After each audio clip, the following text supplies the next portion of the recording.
দীর্ঘ আলোচনার পর বেশিরভাগ রাজনৈতিক দল জুলাই সনদে সই করেছে এবং পরবর্তীতে এই জুলাই জাতীয় সনদ বাস্তবায়নের উপায় নিয়ে অন্তর্বর্তী সরকারের কাছে সুপারিশ জমা দিয়েছে জাতীয় ঐক্যমত্য কমিশন। তবুও আমরা দেখেছি যে এর বাস্তবায়ন প্রক্রিয়া নিয়ে বিভিন্ন রাজনৈতিক দলের মধ্যে রয়ে গেছে মতপার্থক্য।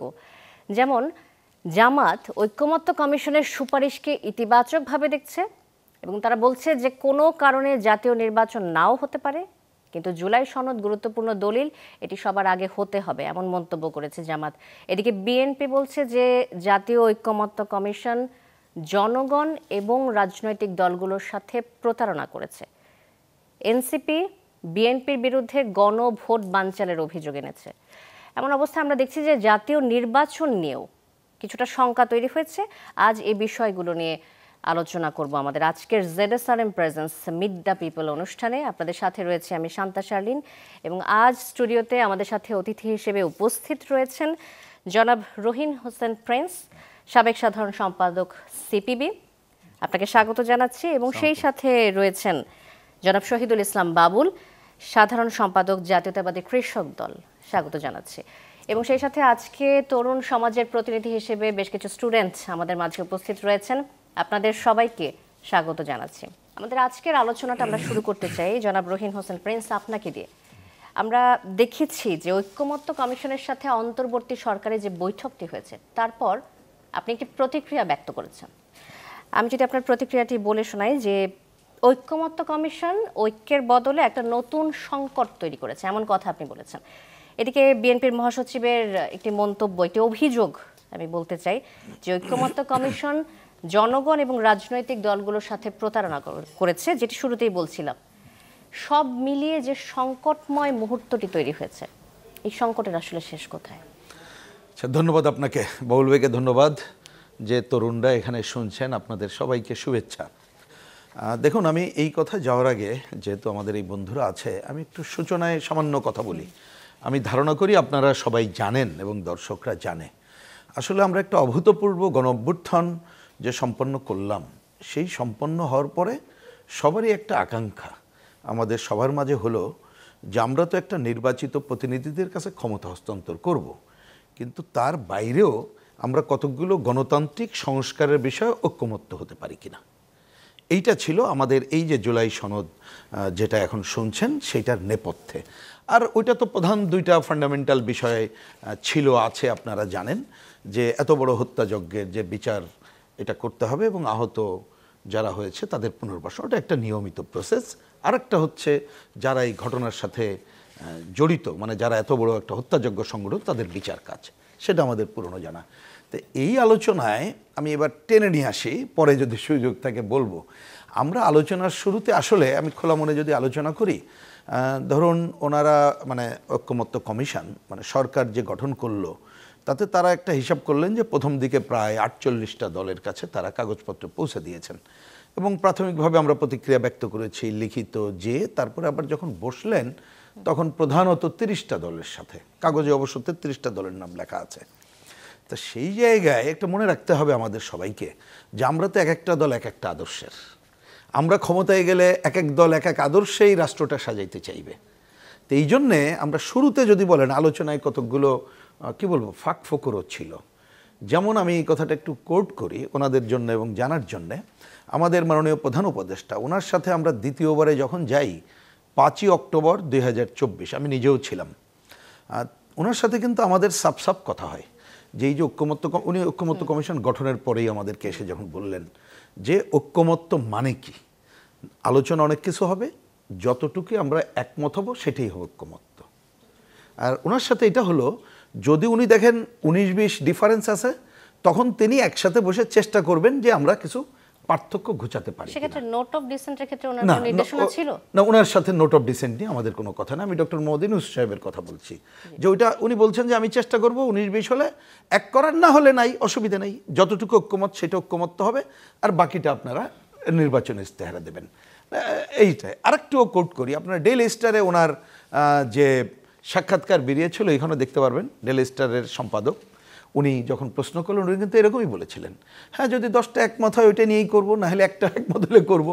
তার মানে ঐক্যমত্যের এই যে ধারণা, আমার বক্তব্য হচ্ছে, যেহেতু আমার কথাটা যে কারণে বললাম, এটা টেনে আনতে গেলে ঐক্যমত্য কমিশনে যারা লিড করেছেন, এইটা হলো ওনাদের সাথে ডিফারেন্সের জায়গা। ওনারা আমার বিবেচনায় জোর জুলুম করে, এটা আমি আগে বলেছি বলে আজকেও বলছি, কতকগুলো জায়গায় ওনারা জোর করে ঐক্যমত্য করাবেন, কতকগুলো জায়গায় নোট অফ ডিসেন্ট দিলেও ওনারা যেন এক ধরনের জোর করবেন, যেটা উচিত না। এবং একেবারে শেষে এসে আপনার যেহেতু এই কথাটা বলেছেন, আমি উত্তর দিই, তারপর ওনাটা বলবো। যার জন্য দেখেন মোটামুটি একটা ধারায় যে সনদটা প্লেস করা হলো, তাতে দেখবেন যে বলা যায় কি বলে, নোট অফ ডিসেন্টের ফুলঝুরি, মানে অসংখ্য নোট অফ ডিসেন্ট, ওইটা দেখে কেউ বুঝতে অসুবিধা হবে। তারপরে শেষে আপনি আমার এই কথাটা বলি, যেহেতু যখন এটা বাস্তবায়নের বিষয়টা হলো, দেখবেন বাস্তবায়নে অনেক আলোচনা দরকার হলে পরে করব। আমরা দেখলাম যে ওনারা যে প্রস্তাবগুলো করলেন, যে প্রস্তাবের অনেক কিছু ঐক্যমত্য কমিশনে দীর্ঘ আলোচনায় হয়নি, আর কিছু আলোচনা হওয়ার পর আমরা ঐক্যমত্য হয়নি, যেটা বাদ হয়ে গেছে। তা সেই জায়গায় উনি এসে যখন এই ধরনের প্রস্তাব করেন, যে আদেশ জারির কোশ্চেন তোলেন, যে আদেশ জারি করবে, কিন্তু কে উনি বলেন নাই, এবং ডিফ্যাক্টো এটা রাষ্ট্রপতি বাদ দিয়ে অন্য কাউকে বলা হয়েছে, সেইটা নতুন সংকট তৈরি করবে। ডিফ্যাক্টো এরকম অনেক প্রশ্ন আছে। শেষ আরেকটা পয়েন্ট বলি, যেমন ধরেন উনি বললেন যে এটা পার্লামেন্ট আলোচনা করবে, তারপরে যদি না করে 270 দিনের মধ্যে অটোমেটিক্যালি হয়ে যাবে। এটা একটা অদ্ভুত আবিষ্কার, এবং যেটার ব্যাপারে গণভোট ঐক্যমত্য হবে, ঐক্যমত্য কমিশনে এটা নিয়ে কোনো আলোচনা হয়নি, এই সব তারপর এটা উত্থাপন করা এই পয়েন্টে। যার জন্য আমি বলেছি যে যেহেতু এই আমরা ঐক্যের যতটুকু এগিয়েছিলাম সেইটুকুকে ধরে আমরা আগাবো। কিন্তু আমার কাছে মনে হচ্ছে গতকাল উনি যখন এই আলোচনাগুলো উনি প্রেস কনফারেন্সে বললেন, আমি সবটা নিজেই শুনেছি, আর ঐক্যমত্য কাউন্সিলের আলোচনায় আমি ব্যক্তিগতভাবে ছিলাম দীর্ঘ সময় ধরে। তাতে মনে হয়েছে আসলে যে ঐক্যে যতটুকু এগিয়েছিলাম, উনি এইটা বলে নতুন সংকট তৈরি করলেন। যা শুধু আমার কথা না, আপনি শুরুতেই দেখবেন বিএনপির প্রতিনিধি, অন্যান্য প্রতিনিধিদের যে কথা শুনলেন, তাতে দেখবেন বিরাট পার্থক্য। ওই কারণে বলেছি যে ঐক্যমত্যের নামে এটা একটা নতুন সংকট তৈরি হলো। আচ্ছা, ঐক্যমত্যের নামে নতুন সংকট কিনা শহীদুল ইসলাম বাবুল, আপনি কি মনে করেন? সেই সাথে আরেকটি বিষয় আনি, যে কোনো কারণে জাতীয় নির্বাচন নাও হতে পারে, জুলাই সনদ বেশি গুরুত্বপূর্ণ, এটি সবার আগে হতে হবে, এমন কথা বলেছে জামাত। আবার বিএনপির বিরুদ্ধে গণভোট বানচালের অভিযোগ এনেছে এনসিপি। এই বিষয়ে আপনার মতামত কি? গুরুত্বপূর্ণ, আপনি ইন্টারেস্টিং কোশ্চেন, যে জাতীয় নির্বাচন না হলেও না হবে, কিন্তু জুলাই সনদ বাস্তবায়ন হতে হবে। এই প্রশ্নের মধ্যে অনেক উত্তর নিহিত আছে। শোনেন, এখানে প্রিন্স ভাই আছেন, আমাদের তরুণ ছাত্র বন্ধুরা আছে, এবং স্ক্রিনে অনেকে দেখছেন। এই যেটা হলো, ওই যে পাটিগণিতের অঙ্ক আছে না, যে তৈলক্ত বাঁশবাহে বানর 3 ফুট উঠে আর 2 ফিট নামে, তো এখন দেখছি 2 ফুট উঠে আর 3 ফিট নামে, এরকম একটা অবস্থা ঐক্যমত্য কমিশনের যে বাস্তবতা। মানে বজ্র আটনে একটা ফসকা গেরো, এতদিন আলোচনা করলেন, প্রায় 9 মাস 10 মাস আপনি আলোচনা করেছেন, নিবিড়ভাবে আলোচনা করে এনগেজড হয়ে আলোচনা করেছেন, এতগুলো রাজনৈতিক দল। ফলাফল কি হলো? অশ্বডিম্ব। তাই তো হলো, বরং উল্টোটা হলো। আপনি যেটা আলোচনা করলেন এবং প্রিন্স ভাই যেটা বললেন, চিফ অ্যাডভাইজার পরিষ্কার, আমার স্পষ্ট মনে আছে যে বিষয়ে ঐক্যমত্য হবে, সে বিষয়ে আমরা সেটা নিয়ে আমরা নির্বাচনের দিকে আগাবো। বাকিগুলো রাজনৈতিক দলগুলো তার ম্যানিফেস্টোতে দিয়ে দিবে, যেগুলো মিল হবে না, হ্যাঁ সেগুলো রাজনৈতিক দলগুলো একজন আরেকজনের বিপক্ষে বলবে, বা আমরা এটা চাইছি আমরা এটা চাই না এটা বলতে পারবে, বা যারা চেয়েছে তারা সেটা তার ইলেকশন ম্যানিফেস্টো যেটা আছে সেটা দিয়ে দিবে। হ্যাঁ, এবং ঐক্যমত্য তো হয়েছে, বিষয়টা এরকম না যে আমরা বসেছি কিছুই হয়নি। হ্যাঁ, 82টা 124টার মধ্যে 22টার মধ্যে 82টা ঐক্যমত্য, এবং গুরুত্বপূর্ণ বিষয় ঐক্যমত্য হয়েছে। আমরা কেয়ারটেকার প্রভিশন একটা গুরুত্বপূর্ণ ইস্যু, সেটাকে আমরা ইনক্লুড করতে পারছি, আদালতের আদেশ হয়ে গেছে, হবে এটা গঠন প্রসেসটা, সেটাও হয়ে গেছে চমৎকারভাবে। এবং সরকারি দল, বিরোধী দল, হ্যাঁ তৃতীয় বিরোধী দল, সবাই মিলে আমরা কিভাবে করবো, এটা আমাদের একটা সবচাইতে সংস্কারের গুরুত্বপূর্ণ একটা ব্যাপার ছিল। আমি মনে করি এর মধ্যে 60% নিহিত আমার যে অ্যাচিভ করবো যা করবার। তারপরে প্রেসিডেন্ট প্রধানমন্ত্রী ক্ষমতার ভারসাম্য 70 অনুচ্ছেদ উন্মুক্ত করে দেওয়া, আপার হাউস তৈরি করা, হ্যাঁ আপার হাউস কীভাবে হবে সেটা নিয়ে ডিবেট আছে বা নোট অফ ডিসেন্ট আছে, সেটাই এতগুলো বিষয়ে আমরা ঐক্যমত্য হলাম। আপনি শেষে যে এর মধ্যে একটা ওই দিয়ে দিলেন এক বালতি ওই দুধের মধ্যে। বিএনপি বলেছে গণভোটটা আগে হলে হবার প্রয়োজন নাই, এটা নির্বাচনের দিনে হলে ভালো হয়। ব্যাখ্যাটা হলো এটা যে আপনি আগে গণভোট করে কি অর্জন করবেন, আপনার সেটা আইনি ভিত্তি তো পরবর্তী পার্লামেন্টই দিবে।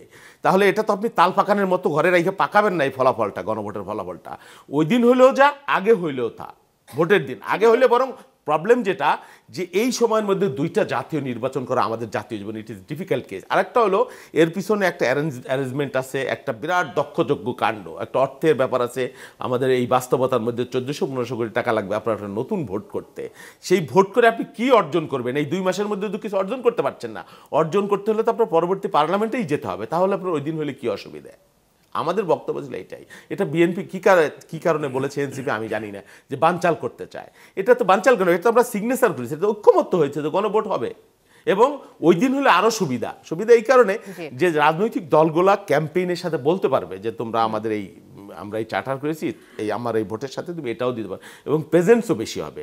আপনার এইভাবে গণভোট হলে সেটার প্রেজেন্সটা এবং জাতীয় সংসদ স্ট্যাবলিশ হওয়ার আগে সেই দলটি কি আসলে এই ধরনের রাজনৈতিক ডিসিশন, এই ধরনের সংস্কার কার্যক্রম গ্রহণ করতে পারে কিনা, এই সন্দেহ থেকে কি বিএনপি বলেছে যে নির্বাচনের দিনই হওয়া উচিত, যেন পরবর্তীতে জাতীয় সংসদ গঠন? ব্যাপার না, নির্বাচনের দিন হতে পারে, যদি এর আগে হওয়ার সুযোগ ছিল। এটা নিয়ে বিএনপির কোনো বিরোধিতাও নাই। বিরোধিতা মানে বলছি যে এটা জাতীয় নির্বাচন পিছিয়েও যেতে পারে এই ভোট করতে গেলে, বা এই ভোট করার জন্য যে অর্থনৈতিক বাস্তবতা বা অবকাঠামোর যে বাস্তবতা সরকারের পক্ষে এই 1 মাসের মধ্যে নভেম্বরে করার মতো সেই বাস্তবতা ভায়াবল না। এই কারণে বিএনপি বলেছে, এর মধ্যে কোনো অসৎ উদ্দেশ্যে কেউ খুঁজতে পারে।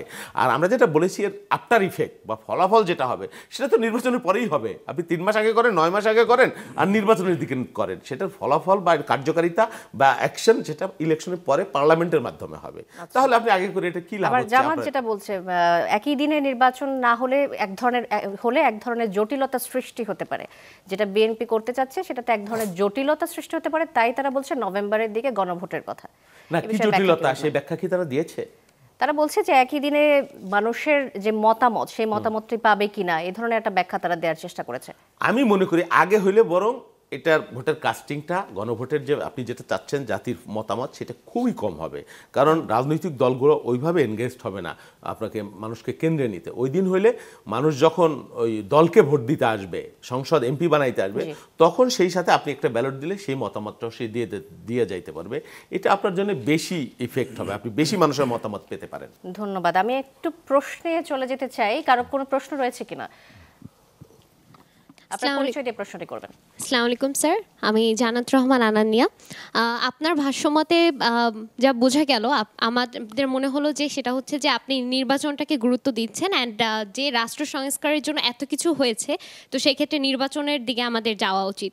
কিন্তু সেটার আগে হচ্ছে কিছু ভাইটাল আমাদের কার্যক্রম ছিল, সেগুলো কতটুকু করা হয়েছে। যেমন আমি যদি বলি যে আমাদের জুলাই সনদ স্বাক্ষর যেটা অফিসিয়ালি স্বীকৃতি সেটা তো আছেই, তার পাশাপাশি যেটা শাস্তি দিকটা, এত বড় খুনি ফেসিস্টে গিয়েছে তার শাস্তির দিকটা কতটুকু নিশ্চিত করা হয়েছে। যেমন কিছুদিন আগেও হচ্ছে আমরা আন্তর্জাতিক ট্রিব্যুনালে একজন বাচ্চাকে দেখতে পেরেছি যার হাতে হয়তো বা কিছুদিন সময় আছে মাত্র বেঁচে থাকার জন্য, এরকম অসংখ্য প্রাণ গিয়েছে। তো এগুলোর ক্ষেত্রে কতটুকু স্টেপ নেওয়া হয়েছে। অ্যান্ড দ্বিতীয় প্রশ্ন হচ্ছে, আপনি বলেছেন নির্বাচনের পরে রাষ্ট্র সংস্কার অনেক উন্নতি কাজ হবে, তো এখন পর্যন্ত রাজনৈতিক দলগুলো কি করছে, নাকি তারা অপেক্ষা করছে যে কখন নির্বাচিত হবে, তারা নির্বাচিত হয়ে একটু সংক্ষেপে করব, তারপরে তারা হচ্ছে উন্নয়নের জন্য কাজ করবে? সেটা কি আগে করা যায় না?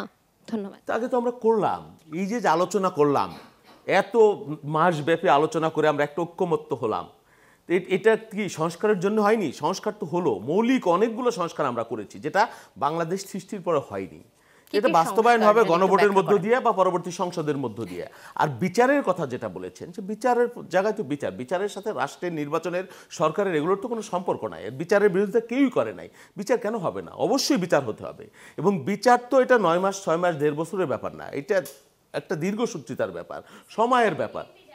কি সংস্কারগুলো করেছে বিএনপির জায়গা থেকে?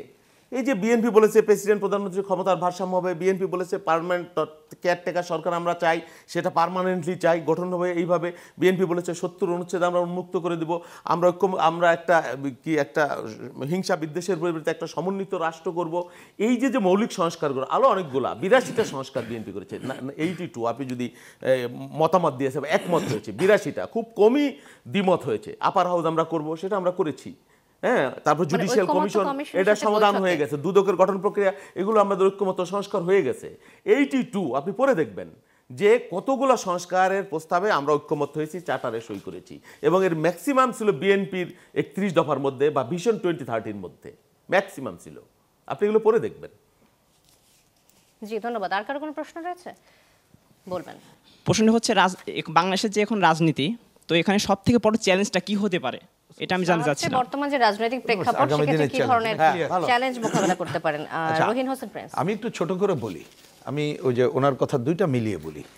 দেখেন, এই যে এত বড় একটা অভ্যুত্থান সংগঠিত হলো, যদি এটাকে ছোট করে নিয়ে আসি তাহলে দেখবেন আলোচনা কি আসছে, একটা গণতন্ত্র, একটা বৈষম্যহীনতা, তাই তো প্রধান বিষয়। তো এখন গণতন্ত্রের অনেক বড় বিষয় আছে, এক দুই দিনে ওটা বলা যাবে না। তার একটা বড় বিষয় হচ্ছে নির্বাচন, শুধু নির্বাচন না, নির্বাচন ব্যবস্থার আমূল সংস্কার করে নির্বাচন, যাতে ভোটেও সবাই দাঁড়াইতে পারে, সবাই যথাযথভাবে ভোট দিতে পারে। খুব সত্যি কথা বলতে কি, এখনো পর্যন্ত সেটা নিয়ে কিন্তু আমরা পর্যাপ্ত সংস্কার করতে পারিনি। এইটা আমাদের দুঃখ। এই সরকার, আমরা বারবার বলা সত্ত্বেও সেই কাজে হাত দেয়নি। তাহলে এই দায়িত্ব আমরা নিতে পারবো না, সরকারকে নিতে হবে। আরেকটা কথা বলি, বৈষম্যহীনতা। দেখেন, এত আলোচনা আমরা করলাম, প্রথমে একটা দুর্নীতি বিরোধী শ্বেতপত্র কমিটি হলো, আপনারা জানেন। দুর্নীতি নিয়ে কি আলোচনা শুনেছেন কখনো? তরুণদের শিক্ষা কোনো কমিশনই হলো না, কর্মসংস্থান কোনো আলোচনাই হলো না। এখন এই দায় কিন্তু আমাদের না, আমরা নিচ্ছি না, কারণ আমরা তো আর সরকার না। কিন্তু এইটা আমরা বারবার বলেছি, এই কাজগুলো করেন। কথার কথা বলি, ধরেন একটা বেতনের কথা হচ্ছে সরকারি কর্মচারীদের, আমরা বলেছি জাতীয় ন্যূনতম মজুরির আলোচনা কোথায়? নাই সেখানে। ওই যে বেতন কাঠামো যেটা বলেছে, দেখবেন উপর নিচের অনুপাত কত বেশি। আমি আর বাড়ালাম না, তার মানে আপনি যেটা বলছেন, আপনার কথা দিয়ে বলি, এই যে সামগ্রিক কাজ, এটা ইচ্ছা করলে এইখান থেকে কিন্তু আপনি পাবেন না, আমরা আশাও করি না। এটা নির্ভর করবে কাদেরকে আপনারা নির্বাচিত করছেন তার উপরে। এই কথার একটা উত্তর দেই, নির্বাচিত হইলেই কি সব গণতান্ত্রিক হবে? নো। কারণ আপনি যদি তেঁতুল গাছ লাগান তাহলে তো মিষ্টি আম পাবেন না, সেইটা একটা সময় লাগবে। কিন্তু আমাদের একটা গণতন্ত্রের পথে যাত্রার জন্য এই কাজটা করতে হবে বলে আমরা মনে করি।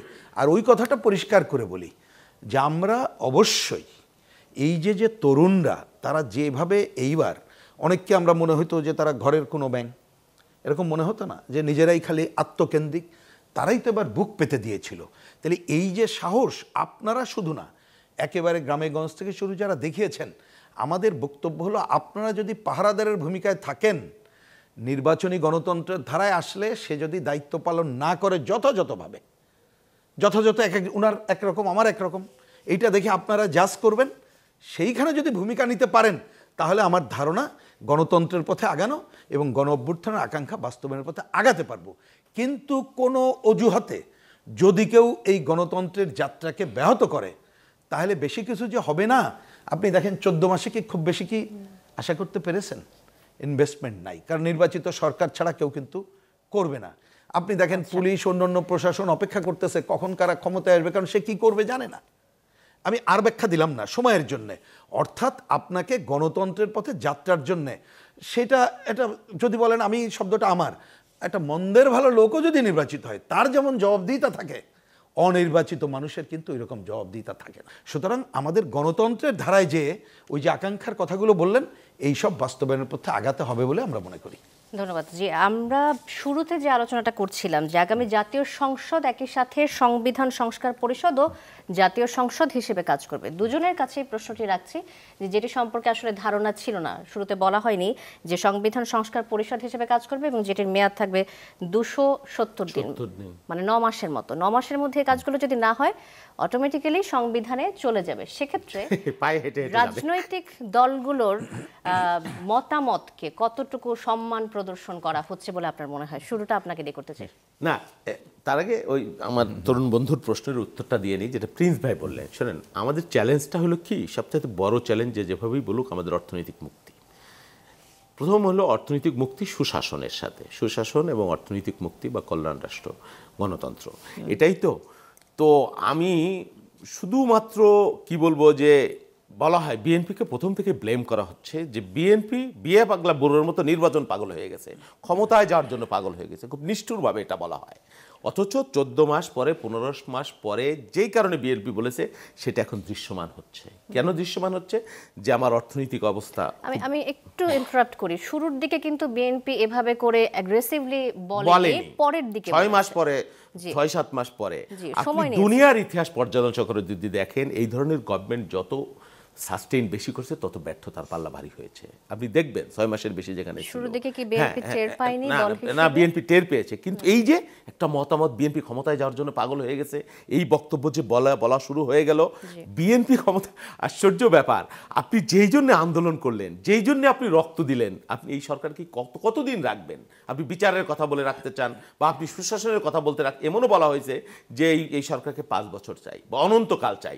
যারা বলেছে তারা এখন আবার উল্টা বলছে, কারণ বাস্তবতা আপনার ইফেক্ট আপনি দেখছেন যে দেশের সুশাসন নেয়, মাতৃ নেয়, নানান ধরনের অন্যায়, যার বিরুদ্ধে আপনি আন্দোলন করলেন সে আবার পুনঃপ্রতিষ্ঠিত হচ্ছে এই প্রক্রিয়ার মধ্য দিয়ে। সেই জন্য আমরা বলেছি যে যত নিকৃষ্ট নিকৃষ্ট হোক একটা নির্বাচিত গভর্নমেন্ট, সেটা একটা প্রক্রিয়া। নির্বাচিত গভর্নমেন্ট আসলেই যে একেবারে দুধ আর মধুর নহর বয়ে যাবে বিষয়টা আসেন। আপনি যাত্রাটা শুরু করলেন, আপনি গণতন্ত্র বলেন, সুশাসন বলেন, তার প্রথম ধাপ হলো নির্বাচন, সেটারই কোনো খবর নাই।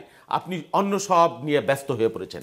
আমরা সবই করব। প্রশ্নটা ছিল সংবিধানে যদি সরাসরি সংবিধানে যেটা আপনি বলেছেন 270 দিনের পরে অটোমেটিক্যালি সংবিধানে সংযুক্ত হয়ে যাবে। কিভাবে সংযুক্ত হবে? এটা একটা শিশু সুলভ কথাবার্তা, এত বিজ্ঞ মহাজন তারা আলোচনা করলেন। এটা কিভাবে, এটা পায়ে হেঁটে যাবে, এটা কে আনবে, কিভাবে না আদালত করবে, এর কোনো ডিরেকশন নাই এই ধরনের। সেটা এই জন্য বলতেছি যে এটা একটা বজ্র আটনি ফসকা গেরোর মতো একটা ব্যাপার হয়ে গেল, এত আলোচনা। অথবা ওই যে রাত ভরে রামায়ণ পড়লাম, সকালে সীতাকার বাপ, 270 দিন পরে কিভাবে সংবিধানে সন্নিবেশিত হয়ে যাবে? সেই জন্য এটা নিয়ে এত উদ্বিগ্ন হবার কোনো কারণ আছে বলে মনে করি না। এই যেই রাজনৈতিক দল আলোচনা করেছে তারাই এটা সংবিধানে সংবিধিত, এবং সেটা গণভোটের মধ্যে দিয়ে আরও সেটা এত জাতির সামনে নিয়ে এত আলোচনা করে এই কি নির্বাচনের পরে যেই সংসদ আসবে তারা এটা আলোচনা করবে না, তাদের ঘরে কয়টা, তারাই দেশের মানুষকে নিয়ে রাজনীতি করবে না। এটা দুর্ভাগ্যজনক। সব কিছুকে আপনি অবিশ্বাস করলে, সন্দেহ করলে, শঙ্কা করলে আপনার সমাধানের পথটা তো আপনাকে বের করতে হবে, আপনি সেটাও বের করতে পারছেন না। জি অবশ্যই, ধন্যবাদ শহীদুল ইসলাম বাবুল। আমি আপনার কাছে ফিরবো, দুটো প্রশ্ন নিয়ে নিই, কারো যদি প্রশ্ন থাকে। আসসালামু আলাইকুম, আমি কানিশ ফাতেমা মমো, নারায়ণগঞ্জ থেকে। আমার প্রশ্নটি হচ্ছে যে বিএনপি যদি ক্ষমতায় আসে তাহলে প্রথম 3টি অগ্রাধিকার কি থাকবে এবং শিক্ষার্থীরা কি কোনো বিশেষ সুবিধা পাবে? আগামী জাতীয় সংসদ একই সাথে সংবিধান সংস্কার পরিষদ এবং জাতীয় সংসদ হিসেবে কাজ করবে। আগামী জাতীয় সংসদ সংবিধান সংস্কার পরিষদ হিসেবে 270 দিন মানে 9 মাস সময় পাচ্ছে। সেই সময়ের মধ্যে যদি তারা সংস্কার করতে না পারে সেক্ষেত্রে সরাসরি সংবিধানে চলে যাচ্ছে। এ প্রসঙ্গে আপনি কি বলবেন? জি, আমার পরিষ্কার বক্তব্য হচ্ছে 270 দিনের পরে অটোমেটিক্যালি যেটা হবে এটা একেবারেই অগ্রহণযোগ্য। এবং আমাদের জানা মতে যে একটা সংবিধানে এইভাবে সংযুক্ত হতে পারে পৃথিবীর ইতিহাসে আছে কিনা জানা নেই। সুতরাং এটা একেবারেই অগ্রহণযোগ্য। বরঞ্চ এই কথাটা বলেই এই যে ঐক্যের যে আলোচনা, এটাকে একটা নতুন ধরনের সংকটে ফেলা হয়েছে। এইবার আসি অ্যাকচুয়ালি বিষয়টা কি। বিষয়টা হচ্ছে ওই যে একটা সংবিধান সংস্কার পরিষদের কথা বলেন, আসলে কিন্তু এই ধরনের আলোচনা ঐক্যমত্য কমিশন আলোচনা হয়নি। একটা সংবিধান পরিষদ করা যায় কিনা এই আলোচনা ছিল, কিন্তু সেইটা এক অর্থে কিন্তু নাকচ হয়ে গেছে। আমি বোঝার জন্য বলি, আগেই আমি বলছি ওই আলোচনায়, ওই যে আমরা যে একসাথে বসলাম না, এই আলোচনাগুলো কিন্তু নাকচ হয়ে গেছে। তাহলে এই যে আলোচনা আনলেন এটা উনি আকস্মিকভাবে আনলেন। কিন্তু একটা প্রশ্ন বলি, সেটা হচ্ছে আমরা এই পয়েন্টে আমার ধারণা প্রায় সবাই একমত। আমি প্রায় কি আমার ধারণা আলোচনা করলে সবাই একমত হতো। যেমন আপনাদেরকে বোঝার জন্য বলি, ফার্স্ট রাউন্ডে জুলাইতে যে ব্যাপার ঐক্যমত্য হয়েছে ও ব্যাপারে কিন্তু মনে রাখবেন যে ওই যে নোট অফ ডিসেন্ট দেখলে দেখবেন আমাদের অনেকগুলো দ্বিমত আছে, ওনাদেরও দ্বিমত আছে, অনেকেরই দ্বিমত আছে। সুতরাং ঐক্যমত্য মানে যা লেখা হয়েছে ওইগুলো কিন্তু সব না। এখন যে 45টা দেওয়া হয়েছে আমাদের বামপন্থীদের দিক থেকে ঘোরতর দ্বিমত আছে, আমরা ওইটার মধ্যে নাইও, সোজাতকালে পরে বলবো, নাহলে দরকার নেই। কিন্তু আমরা বলেছি ওকে, এটা পার্লামেন্ট যেটা বাস্তবায়ন করবে, এটা অনেকের আলোচনা আসছে পার্লামেন্টকে আমরা অনন্তকালের জন্য ছেড়ে দেবো। প্রথমে কিন্তু জুলাই সনদের ফার্স্ট আলোচনায় ওনারা একটা প্রস্তাব করেছিলেন যে 2 বছরের মধ্যে বাস্তবায়ন করুক। আমরা বলেছিলাম কোনো অসুবিধা নেই, পার্লামেন্টকে এইরকম একটা সময় বেঁধে দেওয়াতে আপত্তি নাই। এখনও বলি যে নিউ পার্লামেন্টকে যদি আমরা একটা সময় বলি যে তোমরা অঙ্গীকার করো জনগণের সামনে এই সময় করবা, সেইটা আমি আপত্তি করছি না। কিন্তু যেভাবে ওনারা এখন এনেছেন মানে শর্তটা সংবিধান সংস্কার পরিষদ এবং তাকে ওই সময়ের মধ্যে করতে হবে, তার মানে এইটার অপ্রয়োজনীয় সংবিধান সংস্কার পরিষদ। আর 270 দিনের পরে অটোমেটিক্যালি হবে, এইটা অপ্রয়োজনীয়। 2 বছরের জায়গাটা আলোচনা করুক। আমার কথা হচ্ছে আলোচনা করে যদি কথার কথা এইখানে রাজনৈতিক দলগুলো সবাই মিলে আমরা 270 দিনে একমত হই, ভাবতে পারি, অথবা কি বলে 365 দিন হইতে পারে, বা একটু হবে কিনা সেইটুকু আলোচনা করতে পারে। কিন্তু এইটার মধ্যে আসলেই পুরো জনগণের ভোটে নির্বাচিত পার্লামেন্টকে কি বলবো যে প্রশ্নবিদ্ধ করা, নেগলেক্ট করা এবং নতুন ধরনের সংকট তৈরি করাটাই এইখানে বলা আছে বলে অন্ততপক্ষে আমরা এটা মনে করি। জি। এই জন্য এটা একেবারেই অগ্রহণযোগ্য। জি, ধন্যবাদ। আমি এবার স্টুডেন্ট একটা প্রশ্ন যেটি আপনার কাছে ছিল শহীদুল ইসলাম বাবুল, সেইটিতে চলে যেতে চাই যে বিএনপি যদি ক্ষমতায় আসে প্রথমে কি কি পদক্ষেপ গ্রহণ করবে এবং শিক্ষার্থীদের জন্য তাদের কোনো পরিকল্পনা রয়েছে কিনা? হ্যাঁ, খুব চমৎকার কোশ্চেন এটা। শোনেন, এই যে সংস্কার কমিশন বা এই যে প্রায় 1.5 বছরের যে একটা সরকার, হ্যাঁ, আপনি দেখলেন সবচাইতে মানে কে ক্ষমতায় যাবে, কাকে যাইতে দেওয়া যাবে না, কাকে আটকানো যাবে, এইগুলো নিয়েই যত ব্যস্ততা। মূলত মৌলিক জন আকাঙ্ক্ষার যে বিষয়গুলো, স্বাস্থ্য খাত, কৃষি খাত, একটা বিরাট সেক্টর, এখনো বাংলাদেশের অর্ধেকের বেশি মানুষ প্রত্যক্ষভাবে কৃষি কাজের সাথে, তাদের যে জীবন মান গ্রামে গেলে আপনি দেখবেন তার বৃদ্ধ বায়ের চিকিৎসা করতে পারে না, বাচ্চাদের পড়াশোনার খরচ যোগাইতে পারে না, যার 10 বিঘা সম্পত্তি আছে পরের বছর তার 9 বিঘা হয়ে যায়, 1 বিঘে বিক্রি করে। এই বিষয়ে কৃষকদের পিছনে দাঁড়ানো বা যে কৃষক নিঃস্ব হয়ে যাচ্ছে, প্রান্তিক কৃষক, সেই বিষয়ে কোনো সংস্কারের চিন্তা আছে? যেটা মৌলিক প্রয়োজন বাংলাদেশের নগর কেন্দ্রিক এই যে আলোচনা বা শ্রমজীবী মানুষ যারা, তাদের বিষয় বা বাংলাদেশের হেলথ সেক্টর কি অবস্থা আপনি বলেন, আগে যাহা ছিল সর্বরত রাতের মতো এখনো তাই আছে। বা শিক্ষার্থীদের যে বিষয়টা, আমাদের দেশে যে শিক্ষার পদ্ধতি ধারা 3-4 রকমের শিক্ষা, কেউ অনেক ফ্যাসিলিটিস পাচ্ছে, ইংরেজি মাধ্যম, আরবি মাধ্যম, বাংলা মাধ্যম, এর যে একটা মৌলিক সমন্বয় করা, এটা নিয়ে একটা কমিশনের প্রয়োজন ছিল না, বিস্তর আলোচনার প্রয়োজন ছিল না। সেটা কি হয়েছে? এই যে আমরা শিক্ষা প্রতি বছর জাতীয় বিশ্ববিদ্যালয়ে প্রায় 40 লক্ষ ছাত্রছাত্রী, দুনিয়ার ইতিহাসে একটা বিশ্ববিদ্যালয়ে এত ছাত্রছাত্রী নাই, অথচ প্রতি বছর লক্ষ লক্ষ আমরা MA, BA, BSc, MSc pass করছি, কিন্তু উৎপাদনমুখী কাজে আমরা তাদেরকে সম্পৃক্ত করতে পারছি না। এই জায়গাটা অ্যাড্রেস করবার প্রয়োজন আছে। আমাদের যে তরুণ আছে, তারুণ্যের যে শক্তি, এই শক্তি তো দুনিয়ার অনেক মানুষের নাই। এইটাকে আমরা কিভাবে, সেই জন্য বলা হয় যে উৎপাদনমুখী শিক্ষাটা, সেই শিক্ষাটা বা জ্ঞানভিত্তিক যে শিক্ষাটা, প্রযুক্তিভিত্তিক যে শিক্ষাটা, সেই শিক্ষাটার দ্বার কিভাবে উন্মোচন করা যায়, এইটি নিয়ে জাতি রাষ্ট্রের কোনো চিন্তা আছে, কোনো কমিশন আছে, কারো আছে? আমরা সেই দিকটা ফ্যাসিনেটেড করব আগামী দিনে যদি ক্ষমতায় যায়। সেটা আমাদের যে জ্ঞানভিত্তিক বা উৎপাদনমুখী যে শিক্ষা, সেই শিক্ষাটাকে কীভাবে তৈরি, আর শিক্ষা, প্রাথমিক শিক্ষা যে মানে আমাদের ফাউন্ডেশন যেটা, সেই শিক্ষার মানটা, শিক্ষকদের মানটা কিভাবে বৃদ্ধি করা যায়, তাদের নিয়োগ প্রক্রিয়া, তাদের ক্যাপাসিটি, কোয়ালিটি এবং তাদেরকে ট্রেন করা, সেই বিষয়ে আমরা বেশি ফোকাস করব। এবং বিএনপির কিন্তু অবদান আছে। বিএনপির, আমি বলি, সাইফুর রহমান সাহেব খাদ্যের বিনিময়ে, শিক্ষার বিনিময়ে খাদ্য, গ্রামে যান আপনি দেখেন, বা মেয়েদের বিনা বেতনে পড়বার যে ব্যাপারটা, প্রথমে SSC পর্যন্ত, তারপর HSC পর্যন্ত, সেটা এখন যান গ্রামে, আমি আশ্চর্য হয়ে যাবে। আমি একটা উদাহরণ দিই। আমি এই মাধ্যমিক পরীক্ষা 6, 7 থেকে 8, 9 পর্যন্ত আমি একটা মেধাবৃত্তি দিয়েছিলাম, ফার্স্ট, সেকেন্ড, থার্ড। আমি সেখানে দেখলাম 75% মেয়ে, 75%। মানে বিস্ময়কর ব্যাপার যে আমাদের নারীরা কিভাবে উঠে আসছে গ্রামে গঞ্জে, এরা দলে দলে স্কুলে যাচ্ছে ইউনিফর্ম পরে, এটা দেখলেই আপনার ভালো লাগবে। এইটা কিন্তু বিএনপি বিগত সরকারের অবদান আছে। হ্যাঁ, এবং আমরা সেই শিক্ষাকে ফ্যাসিনেটেড করা এবং জ্ঞানভিত্তিক, প্রযুক্তিভিত্তিক, উৎপাদনমুখী শিক্ষা কীভাবে তৈরি করা যায়, সেই বিষয়ে আমাদের টার্গেট এবং গোল আছে। ধন্যবাদ। আমরা একটা প্রশ্ন নেব। আচ্ছা, আমার একটি প্রশ্ন আছে। আসসালামু আলাইকুম, আমি মোহাম্মদ নাফিস ইকবাল, ঢাকা বিশ্ববিদ্যালয়ের পপুলেশন সায়েন্সেস বিভাগের একজন শিক্ষার্থী। আমরা তরুণ প্রজন্ম, বর্তমানে যে তরুণ প্রজন্মটা রয়েছে, তাদের রাজনীতি সচেতনতা সম্পর্কে সবাই ওয়াকিবহাল আছি। আমরা দেশের বিভিন্ন বিশ্ববিদ্যালয়গুলোতে ছাত্র সংসদ নির্বাচনটা লক্ষ্য করলাম যে আদর্শিক ছাত্র সংগঠন যেগুলো রয়েছে, সেই ছাত্র সংগঠনগুলোর জয় পরাজয় বিভিন্ন মাত্রায় পরিলক্ষিত হলো। তো আমার দুজনের কাছেই প্রশ্ন যে এই জয় পরাজয়টা আদর্শিক ছাত্র সংগঠনগুলোর জাতীয় রাজনীতিতে যেই প্রধান প্রধান দলগুলো রয়েছে, তারা এই জয় পরাজয়টাকে কিভাবে, মানে কিরকম প্রভাব হিসেবে তারা মনে করে? আচ্ছা, আরেকটি প্রশ্ন নিয়ে নেই, বলুন। এই যে ছাত্র সংসদ নির্বাচনগুলো গেল, এটা থেকে আর কি বোঝা যাইতেছে যে বর্তমান জেনারেশন তথাকথিত রাজনীতি চাইতেছে না। তো সেই ক্ষেত্রে রাজনীতি বলতে কি বলতে চাচ্ছেন আর কি, আগের পুরনো ধাঁচের যে রাজনীতিটা,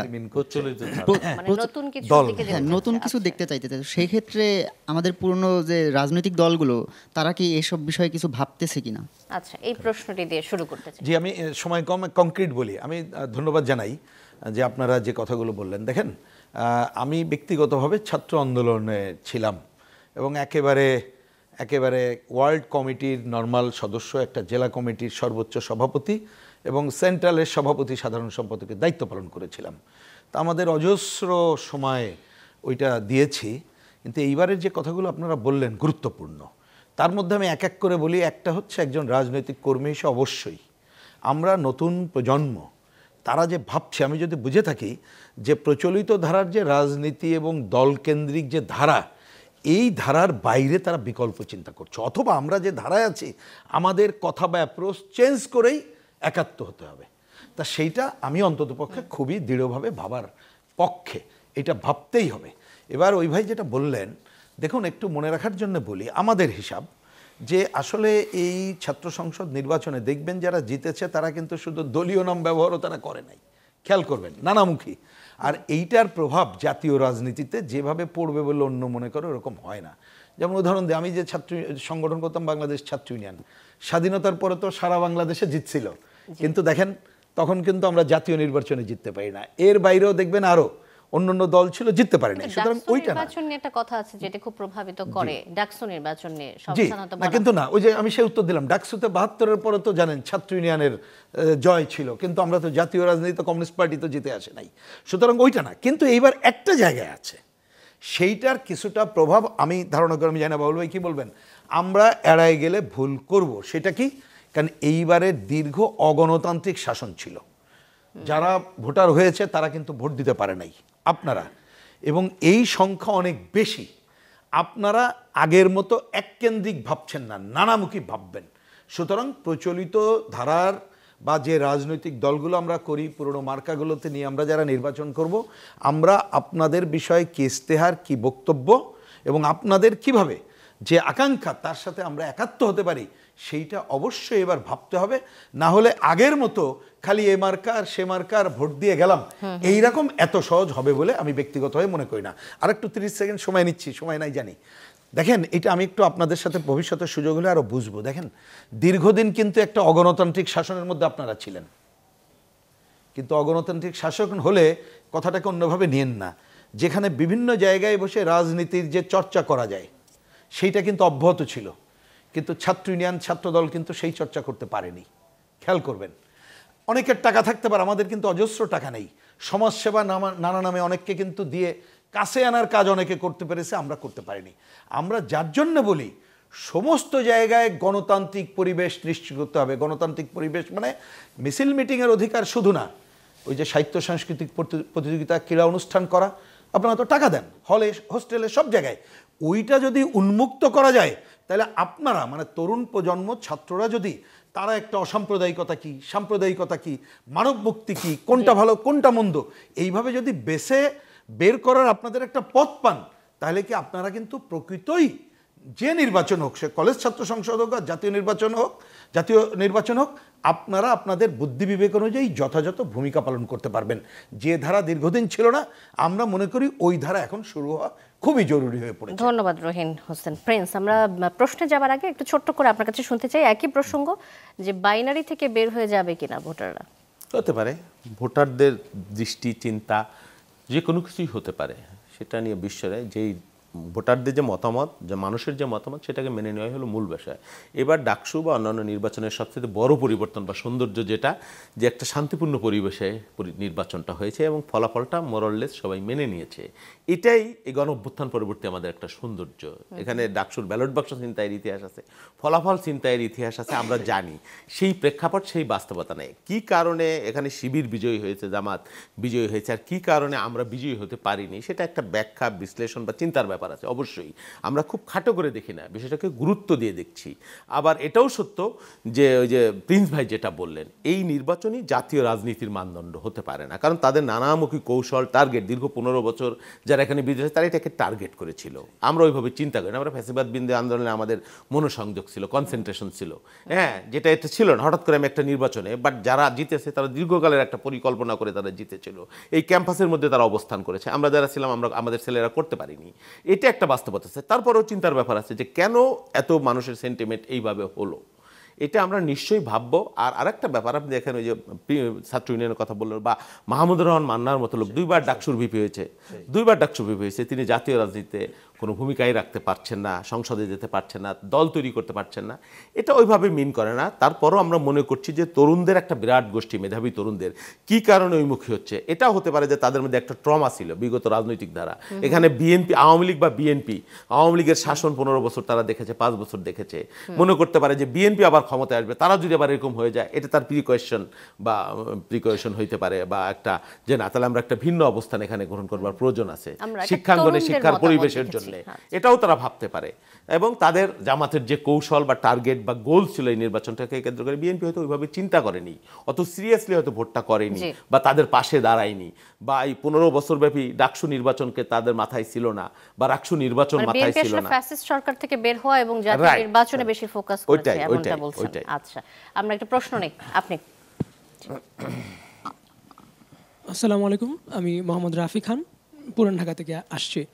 আমার প্রশ্নটা হচ্ছে, আমরা গত কয়েক বছর ধরে দেখেছি যে ছাত্রলীগ আমাদেরকে কিভাবে অপর্যস্ত করেছে বা কিভাবে অরাজকতা সৃষ্টি করেছে।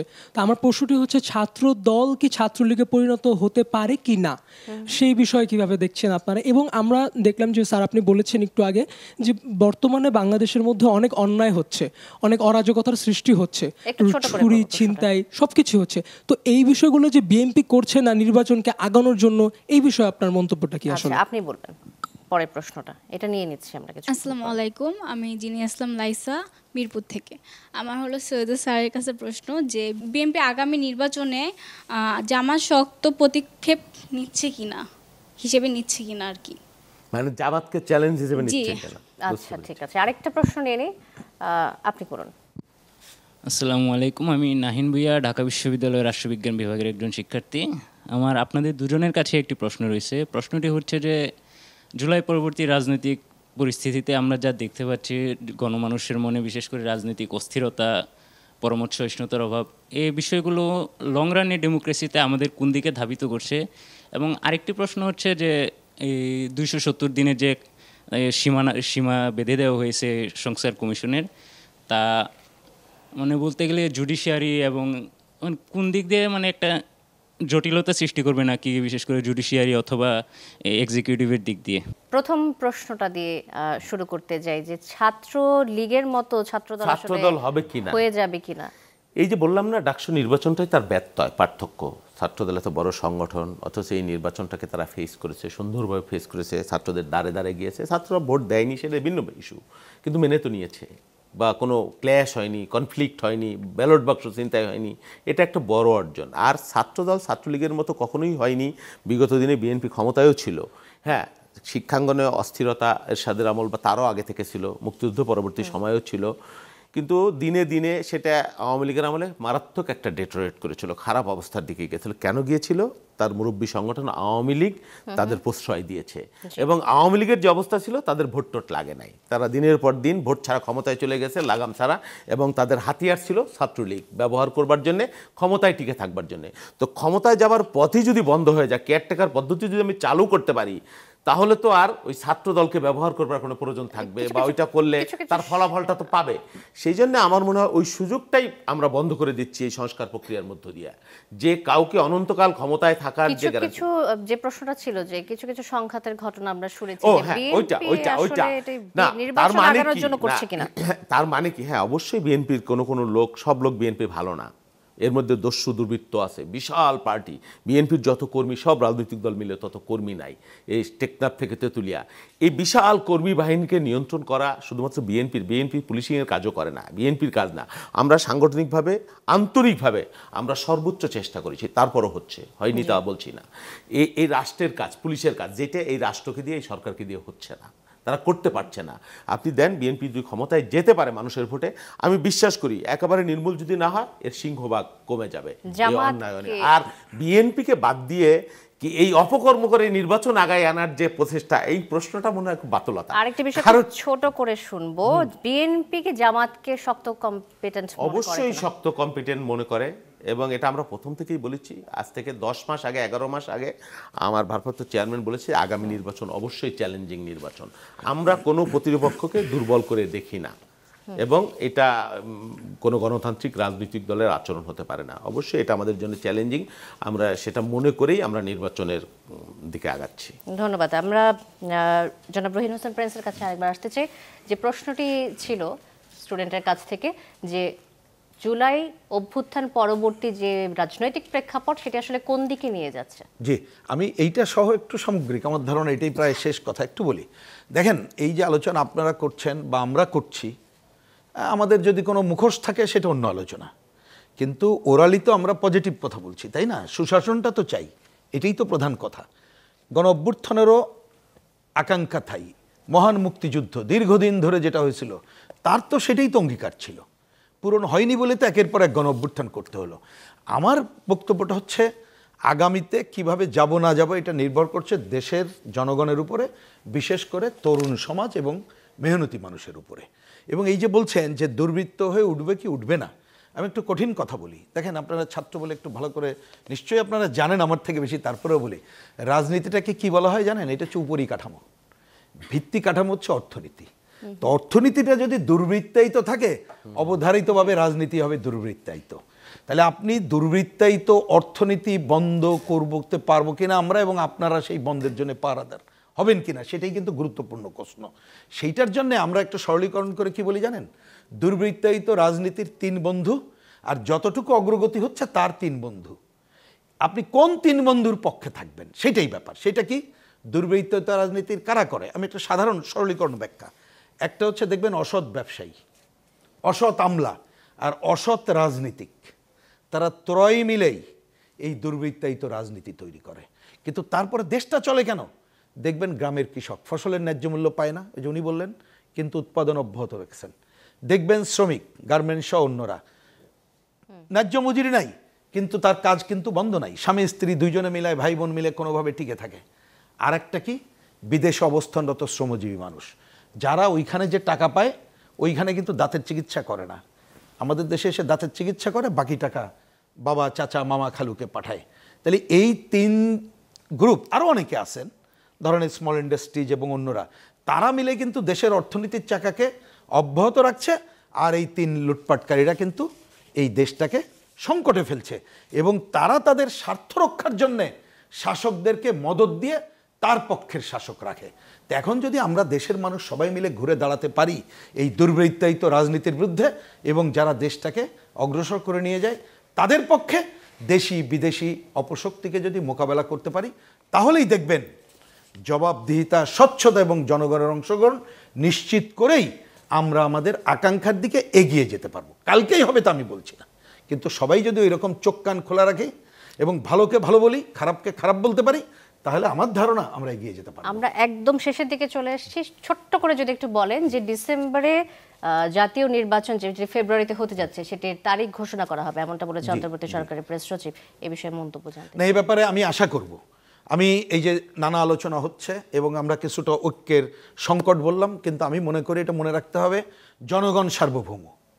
সেই জনগণের প্রতিনিধিত্ব, আমি তো 18 কোটি মানুষকে একটা স্টেডিয়ামে ডেকে হাত তোলায় জিজ্ঞেস করতে পারবো না। তা জিজ্ঞেস করার পথ হচ্ছে প্রত্যক্ষ ভোটে নির্বাচন দেওয়া। সরকার অন্যদিকে না থেকে এগিয়ে যাবে। আমি শুনলাম যে অন্যদের উচ্চ পর্যায়ে বৈঠকের পর আমাদের প্রধান উপদেষ্টা তিনি বলেছেন 15ই নভেম্বরের মধ্যে সকল প্রস্তুতি সম্পন্ন করার জন্য জাতীয় সংসদে উনি এইদিকে আগায় যাবেন, ডাইনে ব্যয়ে কোনো দিকে তাকাবেন না। আর নির্বাচন কমিশন তো বাধ্য, যেহেতু চিঠি দেওয়া হয়ে গেছে ফেব্রুয়ারির ফার্স্ট উইকে নির্বাচন, আমাদের হিস্ট্রি হচ্ছে 45 থেকে 60 দিনের মধ্যে ঘোষণা দেয়। আমি তো বলি পারলে আরও আগেই সুনির্দিষ্ট তারিখ ঘোষণা দেওয়ার মধ্য দিয়েই তাহলে জনগণের কাছে আমরা কিন্তু রাজনৈতিক দলগুলো এবং অন্যরা যেতে পারবে। আমরা যদি একটা নির্বাচনের আবহাওয়ার মধ্যে চলে আসতে পারি তাহলে আমাদের এগোনোর পথ হবে। আরেকটা কথা একটু ছোট করে বলি, দেখেন এইটা যাতে ভুল বোঝাবুঝি না হয়, আমরা কিন্তু বারবার বলছি এই যে আমরা যে অনেক আলোচনা করলাম কিন্তু বৃথা যায়নি। আমরা এই আলোচনার মধ্য দিয়ে এই যে বাবুল ভাইও বলেছেন অনেক যে পয়েন্ট ঐক্যমত্য হয়েছে এটা তো জানা, মিডিয়ার কল্যাণে তো দেশবাসী জেনেছে। অলরেডি আমরা কিন্তু অঙ্গীকারাবদ্ধ হয়েছি যে বিষয়ে অঙ্গীকার, ধরেন বিএনপি যে ব্যাপারে অঙ্গীকারবদ্ধ হয়েছে, কমিউনিস্ট পার্টি যে ব্যাপারে অঙ্গীকারাবদ্ধ হয়েছে, ওনাদের সাথে আমার ডিফারেন্স আছে। আমি যদি সেটা না করি আপনারা ধরবেন, উনি না করলে আপনারা ধরবেন, জবাবদিহিতা চাইবেন, সেই ধারায় আগায় যাব। এবং আমি আশা করব সরকার একেবারে নির্মোহভাবে ডাইনে বায়ে না তাকিয়ে জনগণের প্রত্যক্ষ ভোটে যথাসময়ে নির্বাচন অনুষ্ঠানের পথে এগিয়ে যাবে। একই প্রশ্ন আপনার কাছেও রাখছে যে নির্বাচনের তারিখ ঘোষণা নিয়ে কি বলবেন, আরো আগানো উচিত ছিল, কারণ আমাদের অনেক ড্যামেজ হয়ে গেছে ইতিমধ্যেই, অনেক ড্যামেজ হয়ে গেছে। নির্বাচনটা তো আরও 6 মাস আগে হইতো, তাহলে আমরা অনেক কিছু রিকভারি করতে পারতাম, আমরা অনেক কিছু। এবং এটা আমরা বুঝে বা না বুঝে এই ট্র্যাপে পা দিয়েছি, যেই জন্য রেখেছি সেটা আমাদের অর্জন হয় না। আসলে যেই সংস্কার প্রস্তাব, এই প্রস্তাবগুলো, এই কাজগুলো আরও 6 মাস আগে শেষ করে ফেলার প্রয়োজন ছিল বা করা যেত, সেটা না করে একটা প্রলম্বিত যেটা করছি। এবং এখনও আমি মনে করছি, আমি 100% নিশ্চিত নই যে নির্বাচনটা ফেব্রুয়ারিতে হবে। এর পেছনে না হওয়ার জন্যে দেশি এবং বিদেশি অনেক শক্তি তৎপর আছে, অনেক, কেউ বুঝে বা কেউ না বুঝে। কারণ আমাদের নির্বাচনটা যদি বাধাগ্রস্ত করা যায়, আমরা আরও একটা ড্যামেজিংয়ের মধ্যে পড়ে যাব, মারাত্মক ড্যামেজের মধ্যে পড়ে যাব। সেই জন্যে আমরা মনে করি যে এইটা জাতীয় স্বার্থে, একেবারে প্রান্তিক মানুষের স্বার্থে, এই দেশটার জন্য নির্বাচনটা ডিসেম্বর এই ঘোষিত সময়ের মধ্যে হতে হবে। আসলে এই প্রশ্ন থেকে যে আলোচনা শেষ হবার নয়। অনেক ধন্যবাদ জনাব রহিন হোসেন প্রিন্স এবং জনাব শহীদুল ইসলাম বাবুল, আপনাদের দুজনকে আমাদের স্টুডিওতে আসার জন্য, এবং ছাত্রছাত্রীরা যারা রয়েছেন সবাইকে অসংখ্য ধন্যবাদ স্টুডিওতে আসার জন্য। দর্শক, ZSRM presence meet the people অনুষ্ঠান আজকের মতো এখানে শেষ করছি। অনেক ধন্যবাদ সাথে থাকার জন্য। শুভরাত্রি।